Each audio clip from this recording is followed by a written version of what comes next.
आम आदमी पार्टी के संयोजक और दिल्ली के मुख्यमंत्री अरविंद केजरीवाल ने बहुत बड़ा ऐलान करते हुए कहा है कि चंडीगढ़ और पंजाब में वो अकेले ही चुनाव लड़ेंगे।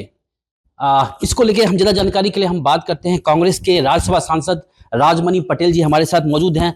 सर, आपके सहयोगी पार्टी जो अलायंस में है, आम आदमी पार्टी के यानी आम आदमी पार्टी के संयोजक और दिल्ली के सीएम अरविंद केजरीवाल ने अनाउंसमेंट किया है कि अब वो चंडीगढ़ और पंजाब में अकेले चुनाव लड़ेंगे। पंजाब का 13 सीट और चंडीगढ़ की एक सीट है, उस पर वो अकेले चुनाव लड़ेंगे।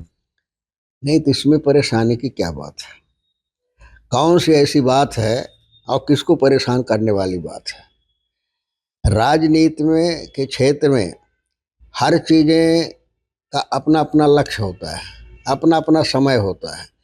कौन बात कही जा रही है, किस संदर्भ में कही जा रही है, क्यों कही जा रही है, कुछ चीज़ें जो है अस्पष्ट भी राजनीति में रहती हैं। सारी चीज़ों को स्पष्ट करना जरूरी नहीं होता है। ये भी एक राजनीतिक स्ट्रेटजी का एक तरीका है जो राजनीति में होता है।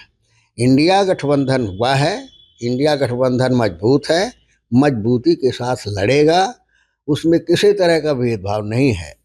और अपवाद के रूप में कोई जा भी सकता है। बहुत ऐसे लोग हैं जिनके ऊपर दबाव आ सकता है, जिनको तोड़ने का प्रयास किया जा सकता है, दबाव में आ सकते हैं। ईडी है, सीबीआई है, दुनिया भर की चीज़ें हैं। तो उस वजह से अपवाद के रूप में कोई जा भी सकता है, लेकिन वह मटीरियल है। मुद्दा ये है कि हम जो करने जा रहे हैं, हमारा उद्देश्य क्या है, समाज के लिए, देश के लिए, संविधान के लिए, वो महत्वपूर्ण है। और जो विचारधारा उस पर विश्वास करती है तो निश्चित रूप से एक साथ मिलकर के चुनाव लड़ेंगे। सर, बात करते हैं तो पहले इंडिया अलायंस से ममता जी साइड हो गई, फिर नीतीश जी साइड हो गए, अब केजरीवाल जी भी साइड होते दिख रहे हैं। पंजाब और चंडीगढ़ में चुनाव लड़ रहे हैं, तो दिल्ली में भी हो सकता है वो अकेले लड़े चुनाव। ऐसा तो अखिलेश जी ने भी कहा था,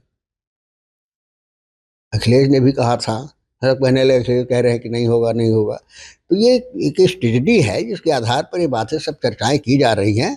और समय आने दीजिए, समय पे आपसे आप पिक्चर स्पष्ट हो जाएगा। सर, जिस तरह से माहौल है दिल्ली में, मैं जो देखने को मिल रहा है, लगातार हम कवर कर रहे हैं। कांग्रेस दिल्ली में भी कांग्रेस अलग चुनाव लड़ते हुए दिख रही है, क्योंकि काफी मतलब वार जो है चलता रहता है आम आदमी पार्टी के खिलाफ। नहीं, ऐसा नहीं है। तो बताया ना कि जब वैचारिक भेद होता है, अलग अलग विचारधारा के लोग रहते हैं, तभी तो पार्टियां बनती हैं। लेकिन जब देश का सवाल आ जाए, तो संविधान का आ जाता है, तो फिर एक कॉमन प्रोग्राम तय होता है, कॉमन उसके आधार पर गठबंधन होता है। जो है हो रहा है, वो सक्सेस रहेगा। तो क्या लग रहा है सर, कांग्रेस अलायंस में रहेगी या कांग्रेस नहीं नहीं लास्ट मोमेंट पे? नहीं, देखिए, कांग्रेस ने इसकी पहल की है और ये पहल अच्छी है, देश के लिए है। इस पहल से हटने का कांग्रेस को सवाल ही नहीं उठता। सर, दूसरा सवाल है कि अभी अमित शाह जी जो हैं हमारे, उन्होंने कहा है कि संसद में भाषण के दौरान कि जो लोकसभा चुनाव आएगा उससे पहले सीएए लागू कर दिया जाएगा। इस पे क्या कांग्रेस क्या कहती है?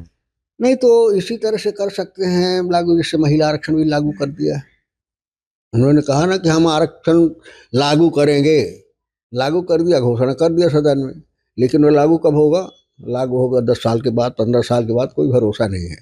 तो इनकी कथनी करने में जो है कोई विश्वास नहीं है। क्या कह रहे हैं, क्या करेंगे, इनमें कोई भरोसा नहीं है। सर, लास्ट सवाल है, क्या जो भी माहौल चल रहा है दिल्ली समेत पूरे देश की बात कर रहे हैं, तो कांग्रेस अकेले चुनाव लड़ने वाली है या गठबंधन में इंडिया अलायंस में रहेगी, या लास्ट मोमेंट पे कुछ ऐसा बदलाव होने वाला है? इसका सवाल ही नहीं उठता है भाई। बता रहे हैं ना कि माने जो पहल कांग्रेस ने किया है, कुछ सोच समझ करके किया है, देश को सामने रख करके किया है, संविधान को सामने रख करके किया है। और ऐसी परिस्थिति में किया हुआ समझौता तोड़ने का सवाल ही नहीं उठता है। अपवाद में कुछ लोग भले हो सकता है कि माने चालाक हो जाए, लेकिन गठबंधन मजबूती के साथ चुनाव लड़ेगा और एक होकर के लड़ेगा। सर, सीट बंटवारे को लेकर बार बार प्रॉब्लम आ रही है। ये स्वाभाविक है। आप घर में, परिवार में 4 सदस्य होते हैं, घर में भी विवाद होता है, अलग अलग विचार रहते हैं। तो ये स्वाभाविक है। सब अपना अपना क्लेम करता है कि हमको ज़्यादा मिलना चाहिए, मिलना चाहिए। तो दाव है, सब लोग करते हैं। लेकिन अंत में कोई न कोई जो फार्मूला निकलता है, उस फार्मूला के आधार पर गठबंधन बनता है। सर, बीजेपी 400 के पार बोल रही है, तो कांग्रेस कितने पार? कांग्रेस पार नहीं बोलती, कांग्रेस ज्योतिषी नहीं है। ना कांग्रेस को मशीनें पर माने वो है कि मशीन हो कांग्रेस के हाथ में तो बता दे। तो उनके हाथ में तो मशीन है, मशीन से पहले हिसाब हिसाब लगा लेते, फिर उसके आधार पर गिनती कर देते हैं। लेकिन अब इस बार ये सब चलने वाला नहीं है। चाहे 400 पार कहें चाहे 800 पार कहें, अब ऐसा लगता है कि हिंदुस्तान की जनता ने मन बना लिया कि ये चुनाव जो है हमको लड़ना है। यदि जनता मन बना लेगी फिर मशीन लगेगी ना, माने करप्शन लगेगा, पैसा लगे, कुछ नहीं लगेगा।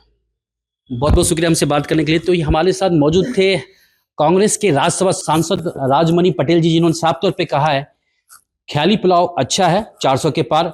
इस बार तो कांग्रेस का जो अलायंस है, इंडिया अलायंस, वो जीत दर्ज कराएगी। अभिषेक नयन, एबीपी लाइव, दिल्ली।